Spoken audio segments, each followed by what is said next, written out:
It's a kind of statement of my life, I suppose, my poetic life. I led myself here, though the honey guide helped. There were other signs, as there always are. Father's compass to spin me round, mother's messages in the air. White arrows at crossroads, painted by friends. Childhood's Morse, all seven senses.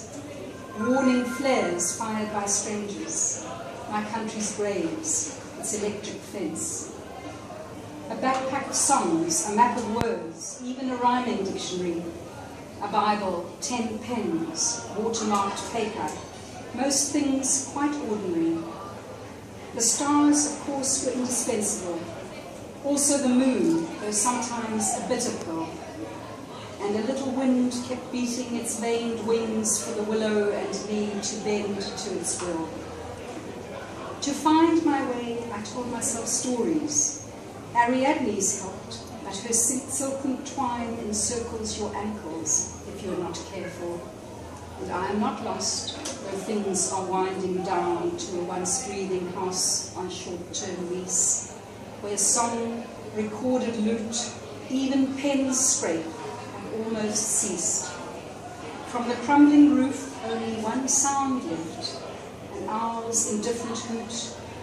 It swivels its head, tilts its tufted ear, casts its eyes into the dark, watching, waiting as it must, for me and other singers, other necessary prey, to find our ways through the brush, to shed our precious packs, mile by last mile, as we lead ourselves here, back to the beginning and the end. Silence, resting place. And the next poem is the only poem I've ever written about UCT. Although I referred once to my torpid dog, but I'm not going to read that. It was ungracious. This poem I wrote when Episcopus and Gwen, who's here, and others put together an exhibition in 2004 called Curiosity as a commemoration for UCT, and a few people were asked to write poems reflecting on the exhibits, which were exhibits really that were manifestations of the work done by researchers and others at UCT. So we got an advanced look at everything that was mounted, and this is my poem. It's called Treasury. When we label and display, we entrust our traces to the past, award them the prize of the present, or bequeath them to a yet-to-be-discovered place. In the cabinet of juxtaposed matter, each name, date, and time claims the space around itself, reshapes it as a stage for pageants or soliloquies. Each object of discovery sits like a mannequin, a favored child beside competing siblings, composed, mannerly, elbows in, Socrates scabiai, lead bars, ballet shoes, katana frog, waterproof field guide, titanium implant, anteater. Collection, exhibit, parade, explication of signs. These are our cables to a signal box of meanings, underground or in the air.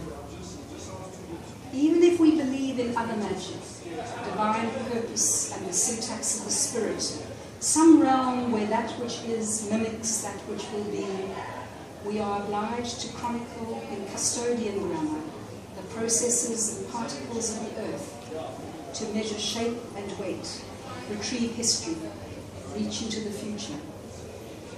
Talisman, relic, fetish, portent, we rub up against them like cats.